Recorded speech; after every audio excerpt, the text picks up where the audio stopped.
Hi hello dears, എല്ലാ മക്കൾക്കും എജ്യൂമേറ്റിൻ്റെ മറ്റൊരു ക്ലാസ്സിലേക്ക് സ്വാഗതം. ഇന്നത്തെ ക്ലാസ്സിൽ നമ്മൾ നോക്കാനായിട്ട് പോകുന്നത് 6ാം ക്ലാസ്സിലെ മക്കളുടെ അടിസ്ഥാന പാഠാവലിയുടെ ഒരു മോഡൽ ക്വസ്റ്റ്യൻ പേപ്പറാണ്. വാർഷിക പരീക്ഷയുടെ ഒരു മോഡൽ ചോദ്യ പേപ്പർ. ക്ലാസ്സിലേക്ക് കിടക്കുന്നതിന് മുന്നേ ചാനൽ ആദ്യമായി കാണുന്നവരാണെങ്കിൽ ഒന്ന് സബ്സ്ക്രൈബ് ചെയ്ത് സപ്പോർട്ട് ചെയ്യാൻ മറക്കരുതേ.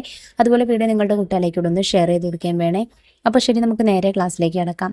നോക്കൂ, നമുക്ക് തുടങ്ങുന്നതിന് മുന്നേ ആയിട്ട് നിർദ്ദേശങ്ങളൊക്കെ തന്നിട്ടുണ്ട്. 1 മുതൽ 6 വരെയുള്ള എല്ലാ ചോദ്യങ്ങൾക്കും ഉത്തരം എഴുതണം. 3, 4 ചോദ്യങ്ങളിൽ A, B എന്നീ ഓപ്ഷൻസ് ഉണ്ട്. അതിലേതെങ്കിലും ഒരു ചോദ്യത്തിന് ഉത്തരം എഴുതിയാൽ മതി. അപ്പോൾ നമുക്ക് ആദ്യത്തെ പ്രവർത്തനം ചെയ്ത് നോക്കാം. പ്രവർത്തനം 1, വായിക്കാം, എഴുതാം. നമുക്കൊരു പാസേജ് തന്നിട്ടുണ്ട്, പുറത്തു നിന്നുള്ള ആ പാസേജ് വായിക്കുക. അതുമായിട്ട് ബന്ധപ്പെട്ട കുറച്ച് ചോദ്യങ്ങൾ ഉണ്ടായിരിക്കും, അതിന് ഉത്തരം എഴുതുക. അപ്പോൾ നോക്കൂ, എന്താ നമുക്ക് തന്നിരിക്കുന്നത്? നാം ഉയരങ്ങളെ സ്വപ്നം കാണണം, അപ്പോൾ നേട്ടങ്ങൾ നമ്മുടെ മുൻപിൽ കടന്നു വരും. ഒരിക്കലും അസ്തമിക്കാത്ത സ്ഥിരോത്സാഹമാകട്ടെ നമ്മുടെ ജീവിതത്തിന് ഊർജം പകരുന്നത്. ശൂന്യാകാശത്തിന്റെ മാറിലൂടെ പാറിപ്പറക്കുവാൻ എനിക്ക് കഴിഞ്ഞിരുന്നുവെങ്കിൽ നിങ്ങൾക്കും സാധ്യമാകാവുന്ന നിരവധി കാര്യങ്ങൾ ഉണ്ട്. കഠിനമായ പരിശ്രമവും ലക്ഷ്യ സാക്ഷാത്കാരത്തിനുള്ള അക്ഷീണമായ പ്രയത്നവും നിങ്ങളെ വിജയത്തിലെത്തിക്കും എന്നതിൽ സംശയം വേണ്ട. ജീവിതത്തിന് ലക്ഷ്യം നൽകുവാനും അത് വ്യക്തമായി നിർവചിക്കുവാനും നമുക്ക് സാധ്യമാകാതെ വരുമ്പോഴാണ് നാം പരാജയത്തിലേക്ക് നീങ്ങുന്നത്. വിജയം ധീരരായിട്ടുള്ളവർക്കായി നൽകപ്പെട്ടിരിക്കുന്നു. ഇത് കൽപ്പന ചൗള പറഞ്ഞ വാക്കുകളാണ്. ചോദ്യം 1, നേട്ടങ്ങൾ കടന്നു വരാൻ എന്ത് ചെയ്യണമെന്നാണ് കൽപ്പന ചൗള പറയുന്നത്? ശൂന്യാകാശത്തിന്റെ മാറിലൂടെ പറക്കണം, ഉയരങ്ങളെ സ്വപ്നം കാണണം, കഠിനമായി പ്രയത്നിക്കേണ്ടതില്ല, ലക്ഷ്യമുണ്ടായാൽ മതി. ഉയരങ്ങളെ സ്വപ്നം കാണണം, അല്ലേ? ചോദ്യം 2, ജീവിതത്തിന് ഊർജം പകരുന്നതെന്ത്? അസ്തമിക്കാത്ത സ്ഥിരോത്സാഹം, ഉയരങ്ങളെ സ്വപ്നം കാണൽ, വ്യക്തമായി നിർവചിക്കാൻ കഴിയാത്തത്, വിജയം ധീരന്മാർക്കുള്ളതാണ്.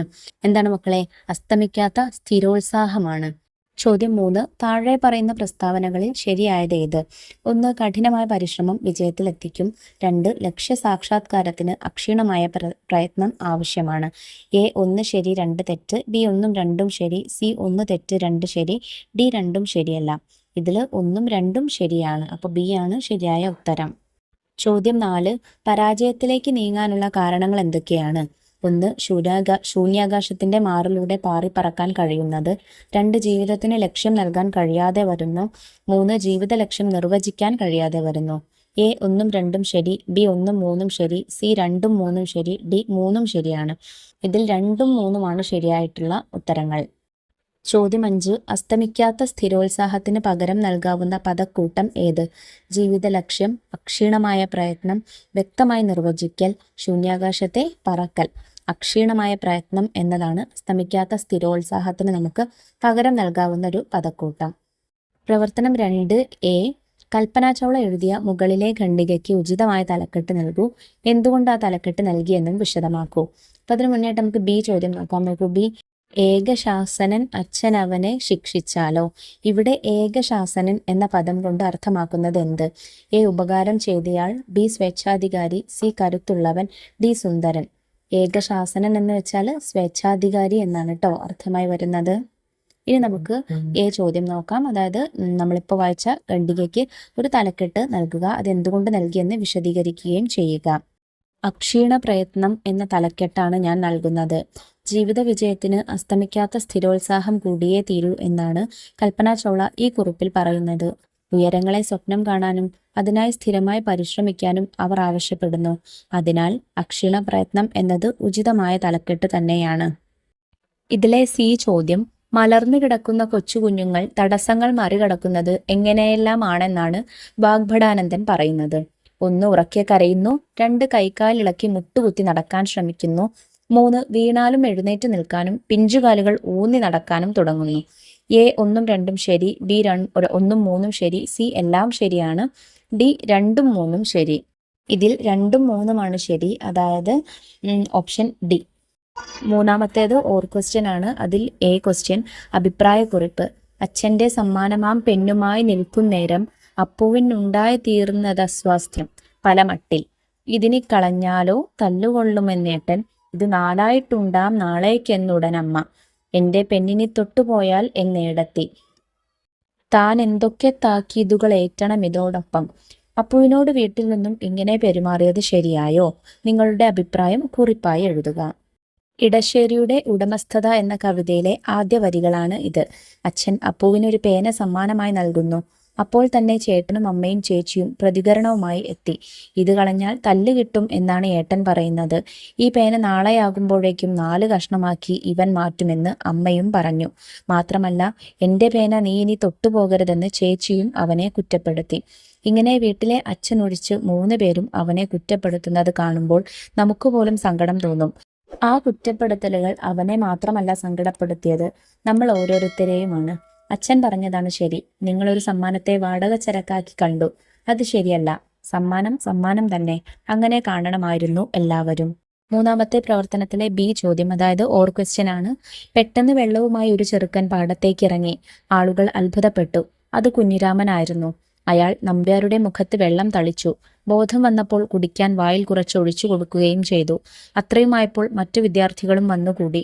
എല്ലാവരും കൂടി താങ്ങിയെടുത്ത് തണലത്തുകൊണ്ട് വന്ന് കിടത്തി ശുശ്രൂഷിച്ചു.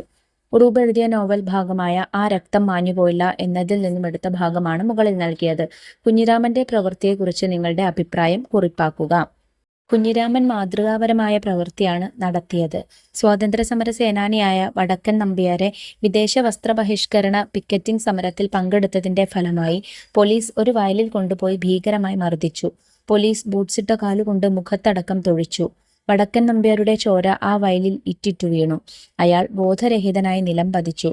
ആളുകൾ വെറും കാഴ്ചക്കാരായി നോക്കി നിൽക്കുക മാത്രമാണ് ചെയ്തത്. അവിടെയാണ് ധീരനായ കുഞ്ഞിരാമൻ ഒരു പാത്രത്തിൽ വെള്ളവുമായി പാടത്തേക്ക് ഇറങ്ങിയത്.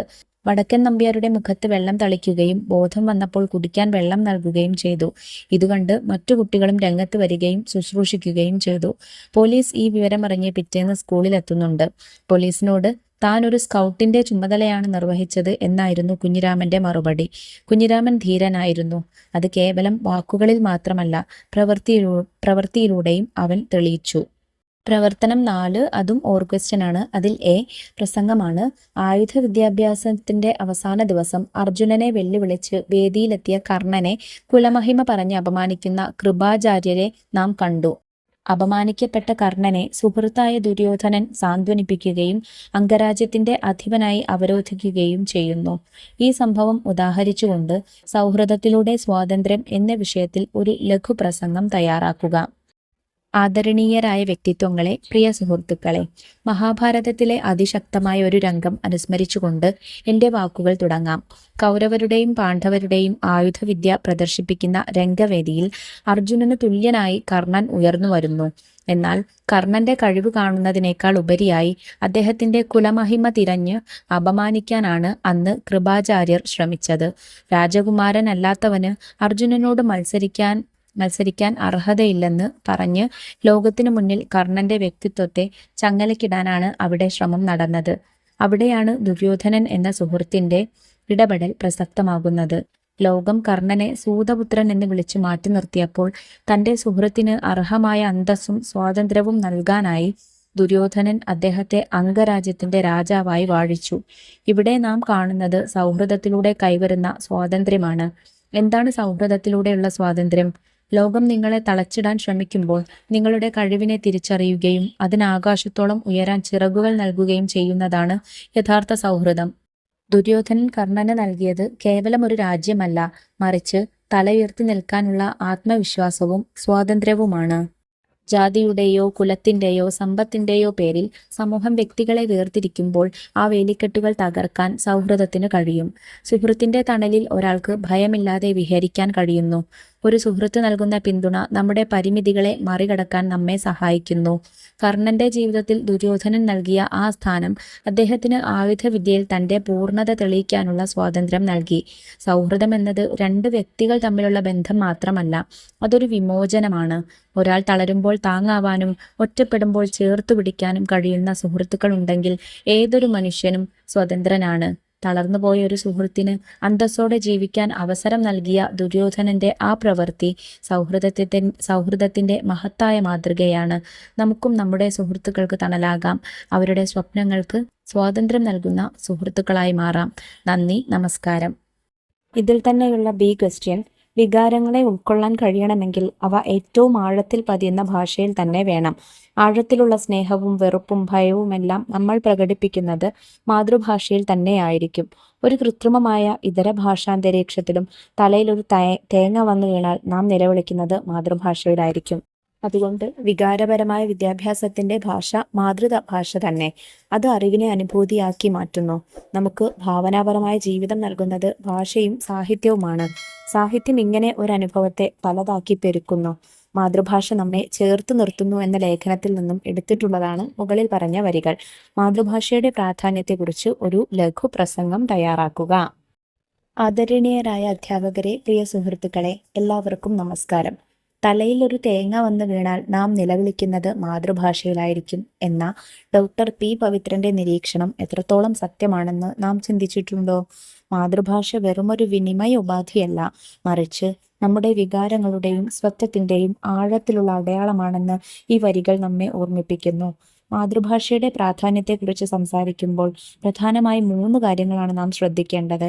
സ്നേഹമായാലും ദേഷ്യമായാലും ഭയമായാലും അത് ഏറ്റവും തീവ്രമായി പ്രകടിപ്പിക്കാൻ നമുക്ക് കഴിയുന്നത് മാതൃഭാഷയിലാണ്. അറിവിനെ കേവലമായ വിവരങ്ങൾ എന്നതിലുപരി ഒരു അനുഭൂതിയാക്കി മാറ്റാൻ മാതൃഭാഷയിലുള്ള പഠനത്തിന് സാധിക്കുന്നു. ഒരു ജനതയുടെ ചരിത്രവും പാരമ്പര്യവും മൂല്യങ്ങളും നിലനിൽക്കുന്നത് അവരുടെ ഭാഷയിലാണ്. മാതൃഭാഷയെ കൈവിടുന്നത് നമ്മുടെ വേരുകളെ മുറിച്ചു മാറ്റുന്നതിന് തുല്യമാണ്. സാഹിത്യത്തിലൂടെയും കലകളിലൂടെയും നമ്മുടെ ഭാവനയെ വികസിപ്പിക്കാൻ മാതൃഭാഷ സഹായിക്കുന്നു. ഒരു അനുഭവത്തെ പലതാക്കി മാറ്റാനും ലോകത്തെ വ്യത്യസ്തമായ കാഴ്ചപ്പാടിലൂടെ നോക്കിക്കാണാനും മാതൃഭാഷയിലുള്ള സാഹിത്യം നമ്മെ പ്രാപ്തരാക്കുന്നു. അന്യഭാഷകൾ പഠിക്കുന്നത് നല്ലതാണ്. അത് ലോകത്തേക്ക് പുതിയ വാതിലുകൾ തുറന്നു തരും. എന്നാൽ ആ വാതിലുകളിലൂടെ പുറത്തു പോകുമ്പോഴും നമ്മുടെ തനിമ നഷ്ടപ്പെടാതിരിക്കണമെങ്കിൽ മാതൃഭാഷ എന്ന അടിത്തറ ശക്തമായിരിക്കണം. ചിന്തകൾക്ക് വ്യക്തതയും വികാരങ്ങൾക്ക് ആഴവും നൽകുന്ന നമ്മുടെ മാതൃഭാഷയെ നമുക്ക് നെഞ്ചോട് ചേർക്കാം. ഭാഷാഭിമാനം വെറും ഒരു മുദ്രാവാക്യമല്ല, മറിച്ച് അത് നമ്മെ നമ്മളാക്കി മാറ്റുന്ന കരുത്താണെന്ന് തിരിച്ചറിയാം. നന്ദി, നമസ്കാരം. പ്രവർത്തനം 5. ആ രക്തം മാഞ്ഞുപോയില്ല എന്ന നോവൽ ഭാഗത്തിലെ പ്രധാന കഥാപാത്രമാണ് വടക്കൻ നമ്പ്യാർ. അദ്ദേഹത്തെ പരിചയപ്പെടുത്തിക്കൊണ്ട് കഥാപാത്ര നിരൂപണം തയ്യാറാക്കുക. PC കുട്ടിക്കൃഷ്ണൻ എന്ന ഉറുദു രചിച്ച നോവലാണ് സുന്ദരികളും സുന്ദരന്മാരും. 3 തലമുറകളുടെ കഥ പറയുന്ന ഒരു നോവലാണിത്. നോവലിലെ കേന്ദ്ര കഥാപാത്രം കുഞ്ഞിരാമനാണ്. അതേപോലെ ഒട്ടേറെ കഥാപാത്രങ്ങൾ ഈ നോവലിലുണ്ട്. അതിൽ തന്നെ മിഴിവുറ്റ ഒരു കഥാപാത്രമാണ് വടക്കൻ നമ്പ്യാർ. സ്കൂളിനടുത്തുള്ള തുണിക്കടയിൽ വിദേശ വസ്ത്ര ബഹിഷ്കരണ സമരത്തിന്റെ ഭാഗമായി പിക്കറ്റിംഗ് നടത്താനായി 2 സമരഭടന്മാർ എത്തുന്നു. അതിലൊരാൾ സുഭഗനും ദൃഢകായനുമായ വടക്കൻ നമ്പ്യാരാണ്. പിക്കറ്റിംഗ് ആരംഭിച്ച് അരമണിക്കൂറിനുള്ളിൽ പോലീസ് എത്തി 2 പേരെയും അറസ്റ്റ് ചെയ്തു. വടക്കൻ നമ്പ്യാരെ സ്കൂളിന് കിഴക്കുപുറത്തുള്ള ഒരു ഒഴിഞ്ഞ പാടത്തേക്ക് കൊണ്ടുപോയി. മലബാറിൽ നിന്നുമുള്ള ഒരു പോരാളിയായതിനാൽ വടക്കൻ നമ്പ്യാരെ ഇൻസ്പെക്ടർ കണക്കറ്റു അധിക്ഷേപിക്കുന്നു. നിന്റെ രാജ്യമൊക്കെ പിടിച്ചു കഴിഞ്ഞോടാ ഇങ്ങോട്ട് വരാൻ എന്നാണ് ഇൻസ്പെക്ടർ ചോദിച്ചത്. പിന്നീട് നടന്നത് ക്രൂരമർദ്ദനമായിരുന്നു.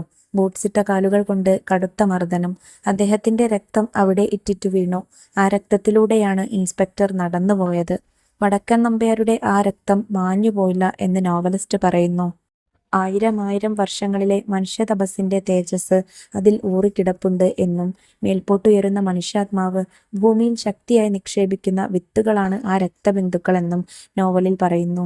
ആ ചെറുപ്പക്കാരന്റെ ശരീരവർണ്ണന പിന്നീട് എഴുത്തുകാരൻ നടത്തുന്നു. ഒരു കോൽ വീതിയുള്ള മാറിടം, ദീർഘബലിഷ്ഠങ്ങളായ കൈകൾ, കുടുങ്ങിയ അരക്കെട്ട്, ചന്ദനത്തിന്റെ വർണ്ണം, ഒറ്റയടിക്ക് 5 പേരെ തെറിപ്പിക്കാവുന്ന ശക്തി. എന്നിട്ടും അദ്ദേഹം പോലീസിനെതിരെ പ്രതികരിക്കുന്നില്ല.